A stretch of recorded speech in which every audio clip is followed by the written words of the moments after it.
نحمده ونصلي ونسلم على رسوله الكريم أما بعد فأعوذ بالله من الشيطان الرجيم بسم الله الرحمن الرحيم كذب الثمود بالنذر فقالوا أبشرا منا واحدا نتبعه إنا إذا لفي ضلال وسعر أألقي الذكر عليه من بيننا بل هو كذاب أشر سيعلمون غدا من الكذاب الأشر إنا مرسل الناقة فتنة لهم فارتقبهم واصطبر ونبئهم أن الماء قسمة بينهم كل شرب محتضر فنادوا صاحبهم فتعاطى فأقر فكيف كان عذابي ونذر إنا أرسلنا عليهم صيحة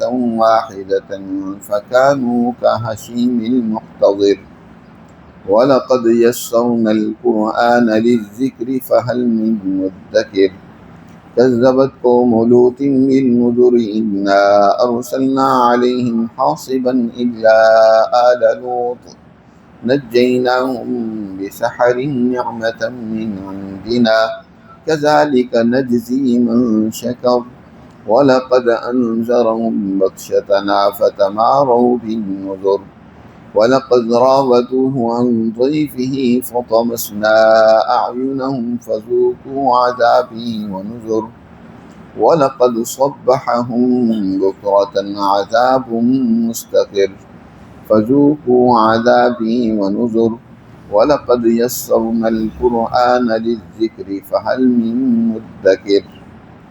صدق اللہ۔ یہ سورہ قمر کا دوسرا رکوع ہے۔ اللہ سبحانہ و تعالی نے گزشتہ رکوع میں اپنے عذاب، دنیاوی عذاب کے نمونوں میں سے ایک نمونے کا تذکرہ کیا کہ کس طرح اللہ نے، بلکہ دو نمونوں کا تذکرہ کیا کہ قوم نوح، ان کو کیسے اللہ نے تباہ و برباد کیا، اور اسی طرح قوم عاد، ان پر کس طرح تیز و تند آندھی اور طوفان آیا اور اس نے ان کو کھجور کے بکھرے ہوئے تنوں کی طرح پٹک کر دے مارا۔ اب یہاں سے دو مزید نمونوں کا تذکرہ کیا گیا ہے، ایک قوم سمود اور دوسرا قوم لوط کا، کہ یہ دونوں قومیں بھی اپنے اپنے دور کے اندر بہت بڑی طاقتور اور خوشحال قومیں تھیں، لیکن ہر طرح کے ظلم اور بدماشی اور بے راہروی کا شکار تھیں۔ اللہ سبحانہ و تعالی نے ان کی طرف پیغمبروں کو مبعوث فرمایا، انہوں نے اپنے ان پیغمبروں اور انبیاء کی بات کو سننے کی بجائے ان کی تکذیب کی۔ سب سے پہلے قوم سمود کا تذکرہ کرتے ہوئے اللہ ارشاد فرماتے ہیں کذب الثمود بالنذر، قوم سمود نے بھی نذر یعنی ہمارے ڈرانے والوں کی تکذیب کی،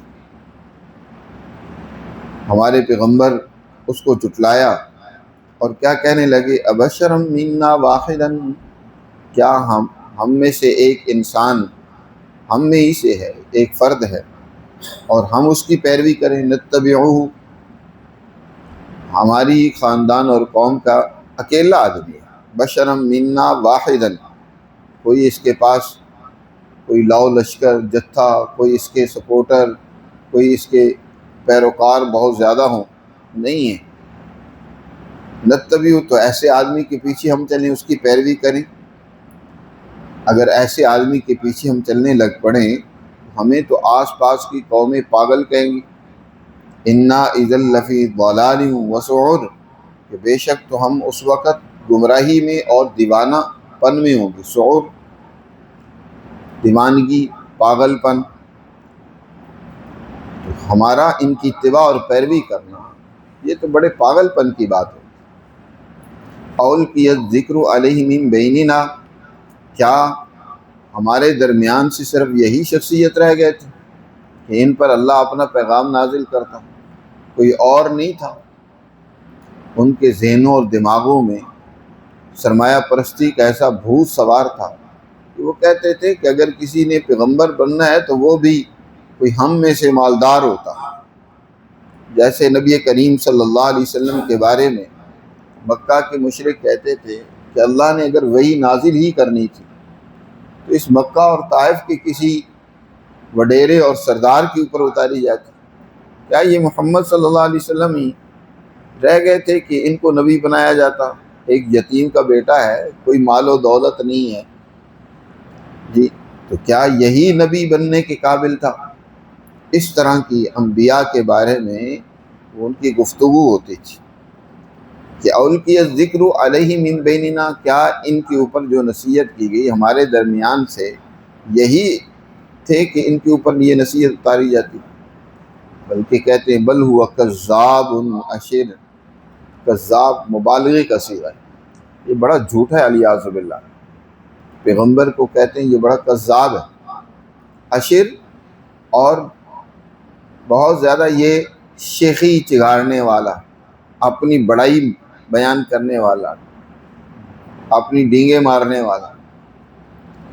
ظاہر پیغمبر جو ہیں وہ اللہ کے نبی ہونے کا دعویٰ کرتے ہیں اور ان کا یہ دعویٰ سچا ہوتا ہے، لیکن وہ اس دعوے میں کوئی بڑے پن کا اظہار نہیں کر رہے تھے، وہ ایک حقیقت کو بیان کر رہے تھے.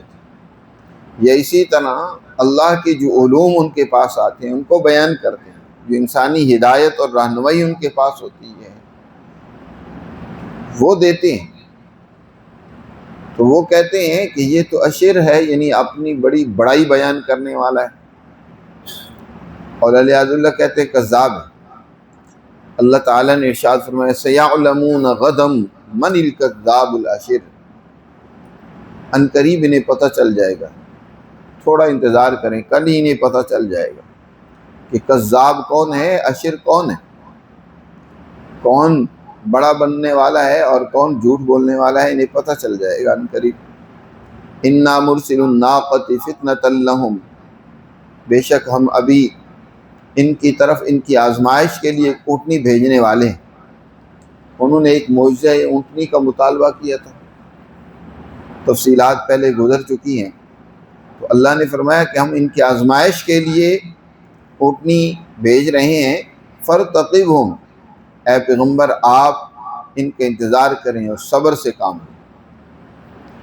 دیکھیں اب یہ اس اونٹنی کے ساتھ کیا معاملہ کرتے ہیں، یہ ان کی آخری آزمائش ہے. اگر انہوں نے اس اونٹنی کے ساتھ برا سلوک کیا، اسے تکلیف پہنچائی، تو پھر ان کی تباہی کا وقت آ پہنچا ہے. اور اے پیغمبر انہیں بتا دو وَنَبِّئْهُمْ أَنَّ الْمَاءَ قِسْمَةٌ بَيْنَهُمْ، یہ پانی ان کے درمیان اور اونٹنی کے درمیان تقسیم ہوگا. اب انہوں نے اونٹنی تو مانگی ہے، لیکن اب اس اونٹنی کا حق بھی ہے ان کے گھاٹ میں، ان کے اسی طرح چرنے کی جگہ میں، لہذا پاری مقرر ہوگی. ایک دن اس اونٹنی کا بھی ہے، ہر ایک اپنے باری کے دن وہ پانی کی گھاٹ پر آئے گا. کل شرب مختبر، تو ہر ایک کی پانی پینے کی جگہ ہے، اس کا ایک حاضری کا وقت ہے. فنادوا صاحبہم، لیکن اس سے وہ ذکر ہو گئے. اس طرح وہ اپنا اونٹنی کو اپنی عیاشیوں کے لیے ایک رکاوٹ سمجھنے لگ پڑے. تو انہوں نے اپنے ساتھی قذار کو، جس نے اس اونٹنی کو قتل کیا تھا، اس کو پکارا. فتعاطا، اور اس اونٹنی پر اس نے حملہ کیا، اس کے درپے ہوا. فعقر، اور اس نے اس کے پاؤں اور خونچوں کو کاٹ دیا. فکیف کان عذابی، یعنی اونٹنی کو قتل کر دیا. پھر کیسا ہوا میرا عذاب اور میری تنبیہات. اس کے بعد پھر اس قوم کا کیا انجام ہوا کہ ہم نے ان کے اوپر ایک تیز چیخ اور چنگھاڑ کی صورت میں ان پر ایک عذاب مسلط کر دیا. انا ارسلنا علیہم صیحۃ واحدہ، بے شک ہم نے ان کے اوپر مسلط کر دیا ایک تیز زلزلے جس کے اندر بہت بڑی آواز تھی. صیحۃ واحدۃ، اور اس نے ان کے کلیجے پھاڑ کے رکھ دیے. انہیں تباہ و برباد کر دیا۔ وہ ایسے تباہ ہوئے پڑے تھے جیسے کہ باڑ لگانے والی کی وہ باڑ چورا چورا ہو جاتی ہے۔ کحشیم المحتضر، حشیم اور محتضر، محتضر کہتے ہیں پہلے زمانہ میں اور آج بھی دیہاتوں میں اپنے جانوروں کو، خاص طور پر بکریوں کو روکنے کے لیے ریوڑ کا جو مالک ہوتا ہے وہ ایک باڑ بناتا ہے، کانٹوں کی ایک باڑ بناتا ہے، تو وہ جانور ایک جگہ سے، باڑ چاروں طرف ہوتی ہے لیکن وہ وہاں سے جب گزرتے رہتے ہیں اور وہ خشک ہو جاتی ہے باڑ، تو اس کے بعد وہ ٹوٹنا شروع ہو جاتی ہے اور ٹوٹ ٹوٹ کر بالکل ریزہ ریزہ ہو جاتی ہے۔ جب زمانہ تھوڑا سا زیادہ گزر جائے، وقت زیادہ گزر جائے، تو وہ پھر ٹوٹنے لگ پڑتی ہے۔ اس ٹوٹی ہوئی باڑ کے ان ریزوں کو حشیم کہتے ہیں۔ تو فرمایا جیسے اس باڑ لگانے والی کی وہ ریزہ ریزہ ہوئے باڑ ہوتی ہے، ان کا حال بھی ایسا ہوا تھا، یوں تباہ و برباد ہوئے پڑے تھے۔ وَلَقَدْ يَسَّرْنَا الْقُرْآنَ لِلذِّكْرِ فَهَلْ مِن مُدَّكِرٍ، اور یقیناً ہم نے قرآن کو نصیحت کے لیے آسان کر دیا ہے، بس کیا ہے کوئی نصیحت حاصل کرنے والا؟ فَهَلْ مِن مُدَّكِرٍ۔ کذبت قوم لوط بالنذر، اور قوم لوط نے بھی ڈرانے والوں کو جھٹلایا، تو ہم نے ان کے اوپر انا ارسلنا علیہم حاصبا، ان کے اوپر پتھر برسائے، سوائے آل لوط کے، نجیناہم بسحر، کہ ہم نے ان کو صبح کے وقت آل لوط کو اس عذاب سے بچا لیا، ان کو نجات دی۔ یہ ہمارا ایک فضل تھا کہ لوط اور ان کے اوپر ایمان لانے والے، ان کے خاندان کے لوگ سوائے ان کی بیوی کے، ان کو ہم نے صبح کے وقت اس عذاب سے بچا لیا، راتوں رات انہیں نکلنے کا حکم دیا۔ کذالک نجزی من شکر، ہم اسی طرح بدلہ دیتے ہیں اس کو جو شکر گزار ہو۔ وَلَقَدْ أَنذَرَهُمْ بَطْشَتَنَا فَتَمَارَوْا بِالنُّذُرِ، اور حضرت لوط علیہ السلام نے انہیں ہماری گرفت اور پکڑ سے ڈرایا اور خبردار کیا، بس وہ جھگڑنے لگے، نذر سے، ڈرانے والوں سے وہ جھگڑنے لگے، حضرت لوط علیہ السلام سے، اور اسی طرح ان فرشتوں سے بحث و مباحثہ کرنے لگے، ان کے حوالے سے شکوک و شبہات میں مبتلا ہو گئے۔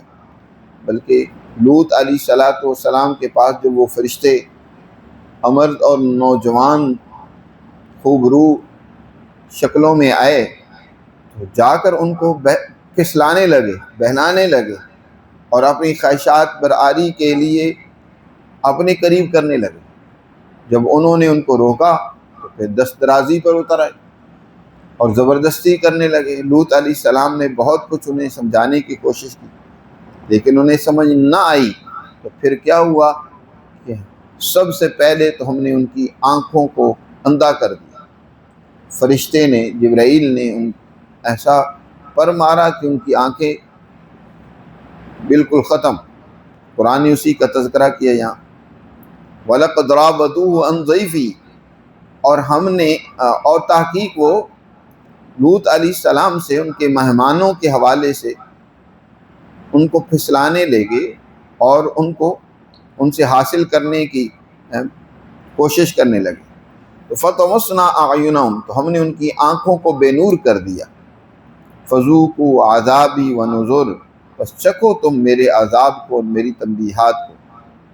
وَلَقَدْ صَبَّحَهُمْ بُكْرَةً عَذَابٌ مُسْتَقِرٌ، پھر صبح کے وقت ان کے اوپر دائمی عذاب آیا، ہمیشہ رہنے والا عذاب آیا اور اس نے ان کو تباہ و برباد کر دیا۔ فَذُوقُوا عَذَابِي وَنُذُرِ، پس چکھو تم میرے عذاب کو اور میری تنبیہات کو۔ وَلَقَدْ يَسَّرْنَا الْقُرْآنَ لِلذِّكْرِ فَهَلْ مِن مُدَّكِرٍ، اور یقیناً ہم نے قرآن کو آسان کر دیا نصیحت حاصل کرنے والوں کے لیے، تو بس ہے کوئی نصیحت حاصل کرنے والا، کوئی اس سے نصیحت اور عبرت حاصل کرے، رہنمائی لے۔ تو اس طریقے سے اس رکوع میں اللہ سبحانہ و تعالی نے دو انبیاء علیہ السلام اور ان کی قوموں کا احوال اور انجام کا تذکرہ کیا ہے، اور ان واقعات کو ذکر کر کے یہ بات سمجھانا چاہتے ہیں اللہ تعالیٰ کہ دیکھو جن قوموں میں ظلم و زیادتی اور بدمعاشی پھیل گئی، اور انہوں نے دنیا کے اندر بھی انسانیت اور اللہ کے احکامات اور قوانین اور اس کے تعلق کے حوالے سے جو تعلیمات تھیں ان کو نظر انداز کیا، تو اللہ کے عذاب میں یہ دنیا میں بھی گرفتار ہوئے۔ اللہ کا عذاب دنیا میں بھی ان پر آیا، اور آخرت کا عذاب تو بڑا ہی سخت اور دردناک ہے۔ تو جو قومیں اللہ کی نافرمانی کرتی ہیں، ظلم کرتی ہیں، دنیا میں فساد پھیلاتی ہیں، وہ یقیناً اس دنیا میں بھی گرفتار عذاب ہوتی ہیں، اور قیامت کے دن تو ان کے لیے سخت عذاب ہے۔